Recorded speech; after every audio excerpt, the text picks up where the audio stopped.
Hello guys and welcome back to my channel. Welcome back to Mental Health Mondays. I hope you're all well. If you're new here, my name is Maddie and today we are going to be chatting about loneliness. I wanted to talk about this because I feel like it's been at the forefront of everything recently, you know, with stuff going on in the world. And I wanted to specifically talk about loneliness in young people because I think it's kind of a taboo topic. Like, people don't really want to admit that they're lonely because they feel like, I guess, your younger years should be the most sociable years of your life and loneliness should be reserved for older people, when in actual fact, not to want to sound like one of those people, but social media is making people more and more lonely. Obviously social media has so many positives to it, but I just think it's taking away the human interaction. That's nothing new, we all know that. But yeah, I wanted to specifically touch on mental illness and loneliness. I was actually reading up on some statistics before I did this video, and I'll put a couple of links to a couple of articles below which were really interesting. I won't bore you with the statistics, but essentially young people are getting lonelier and mental illness definitely makes it worse. So that's what we're going to talk about today, and as always I'm going to give you guys some tips at the end of the video, so carry on watching if you want to hear those. First of all, I feel like I should start off by saying that loneliness is not the same as being alone. You can feel lonely when you're in a crowd, and for example when you're at home you might feel perfectly okay. You can have loads of social contact on a day-to-day basis. You can be in a big family, you can be in a relationship, but all of these factors don't stop you feeling lonely. Loneliness is a feeling, it's not necessarily being alone, being by yourself. So obviously you'll know, if you suffer with a mental health problem, that mental illness can definitely up your chances of feeling lonely. There are so many reasons that this may be. Number one being that you simply don't feel like going out and socializing, so you isolate yourself in your bedroom. Number two, you may feel lonely because you feel like you're the only one who's going through what you're going through. And number three, you may feel you can't open up to people for fear of being judged or the fact that they might not understand. I get it, I have been there. I've ticked all of these boxes and still do tick the boxes, and sometimes I don't really help myself. I'm the type of person that complains that I don't have any plans and that I'm just sat at home by myself, and then my friends will invite me out and I will say no to those plans because I want to sit at home. Like, it just becomes a vicious cycle, and when you have a mental illness, it is an isolating place, it is a lonely place, and that's why I love having this channel, so I can connect with all of you guys and we can all be lonely together, if that's even a thing. It is a difficult cycle to break, but I am here to help you get out of that negative thought loop, because instead of beating yourself up and saying, oh, like I should have gone out, why do I always complain I'm lonely and then I don't go out, or oh, like I should be able to like leave my house to go and do this, and why have I spent all day in bed today hiding away from the world, or sat there feeling sorry for yourself, feeling like you're the only one in the world that's going through this, which quite frankly it feels like that a lot for me, even though I know I'm not. I literally have people commenting on my videos saying that they feel the same, and yeah, it's still my head's like, no Maddie, like you're the only one that feels like this.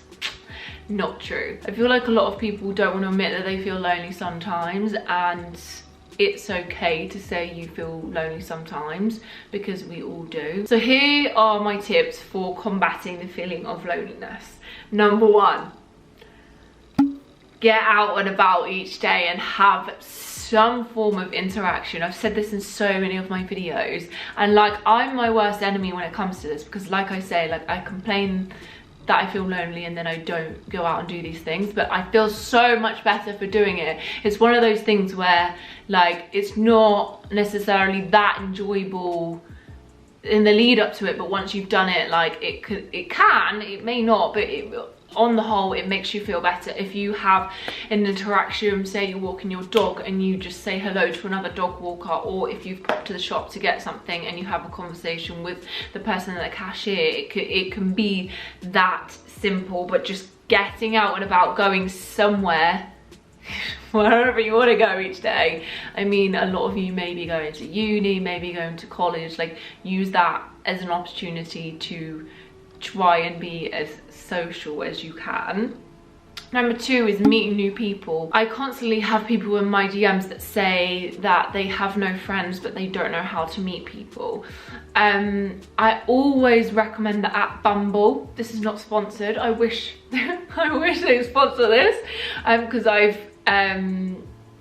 met not only guys on there, but there's also like a Bumble BFF section, which again I feel is frowned upon. Like whenever, so I met my friend Chloe. I don't know if you guys watched my Santorini vlog, but my friend Chloe, she just moved to Bournemouth. I just got out of a relationship and all of my friends were away at uni and I wanted to meet new people. She wanted to meet people because she just moved to Bournemouth, and we met on Bumble. She's the only friend, because I've not really used it other than that, she's the only friend that I've met on there. But I mean, she's been my friend for like, how many years now? 3 years, and she's like one of my closest friends. So Bumble I would 100% recommend, if not just online.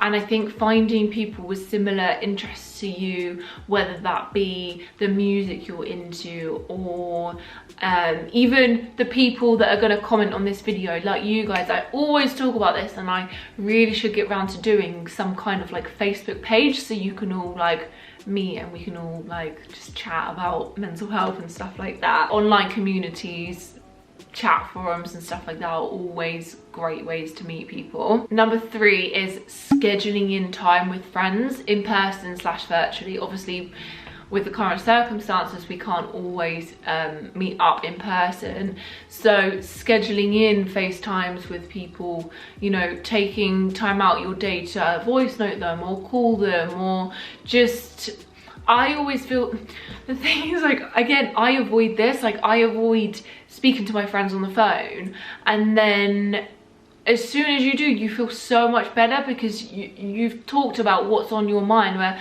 I spend a lot of time by myself, like thinking about stuff, and as soon as I've like talked it through with someone, just like friends that I haven't caught up with in a while, and then, you know, it always does feel good. So I'll just say, like, obviously scheduling in your friends, see them. Like I usually have this thing where I'll make it my mission to see at least 3 friends a week. I mean, I think that's kind of cut down recently due to like COVID situation. It's a bit more difficult for everyone. Yeah, definitely set yourself like a goal to do that. Number 4 is to look after yourself and work on your mental health, because the only way you're gonna be able to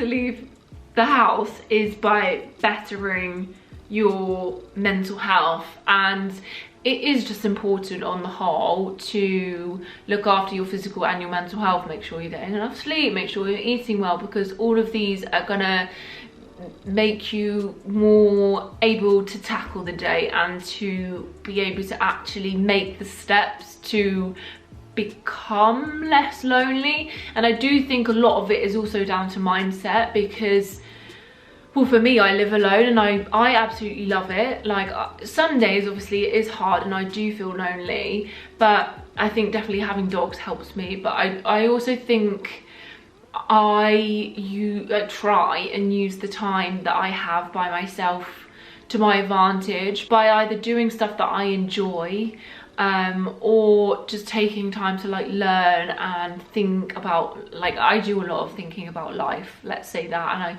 I watch videos on YouTube, things like School of Life. I don't know if any of you have seen those videos, but they're amazing. I would highly recommend. So if you're feeling unmotivated, practicing self-kindness, going for a walk as well, like going for a walk.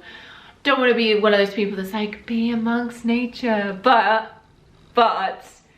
being in nature a lot of the time helps me connect, and a lot of the time, sometimes it doesn't, because sometimes I'm so in my head and I feel so disconnected from the world that I can't think outside of my problems. But sometimes on that rare occasion where I have a mindful walk and I just think, wow, like my problems are so small compared to, like, I just sit back and think about the universe and how big it is, and like, just, do you know what I mean? I don't know if any of you have had those moments where you're just like, wow, like things are so small, it just puts your problems into perspective, even though obviously they are important, but a lot of the time I worry about stuff that isn't even important. The final picture is to not compare yourself to other people, because as we all know, everything that you see on social media isn't real. In actual fact, I will tell you this now, influencers, YouTubers, all of the social media people are some of the loneliest people in the world.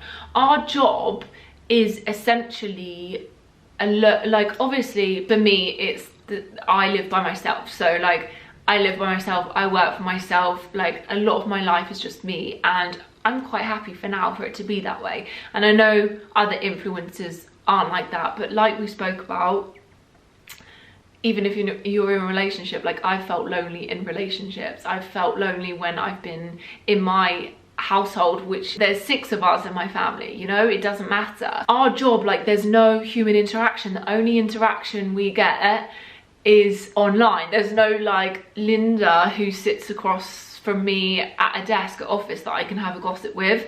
The only people I can talk to are these guys, and they're great. Like my dogs keep me entertained, and I'm so blessed to be able to do what I do and just talk for a living, and post about the things I love. But obviously these photos you're seeing, these snippets from people's days, don't mean that they're not lonely and that they don't have these feelings. So many people that I speak to in this job tell me that they're lonely and that they wish that they could like have like a group of us to just like do work and like work all together. This is why me and my best friend Jade get on so well, because we're both self-employed, and so if we can, we will sit and we will work together, and I'll just edit my videos and she'll just do her whatever she's doing on her phone, edit photos, she's doing her singing stuff and doing stuff for her brow business. So I don't think it should be embarrassing to go on apps and things like that to make friends, because to be honest, social media is how we make friends anyway, and I've made some really amazing friends through social media. So yeah, that is the end of that. Those are my tips. That's my, is it my two pennies on loneliness? I'm here for you. Like, if you want to chat to me about this, my DMs are always open. I say this, I always try and go through them. I can't always reply to all of them at the time, but I will try and get back to you, and if in doubt, just watch my videos, because that's why I make them, because I just really want to help you guys. And yeah, let me know if you can relate. Basically, give this video a thumbs up if you found it helpful in any way, and share it with anyone that you think it might help, and I will see you all soon. Goodbye.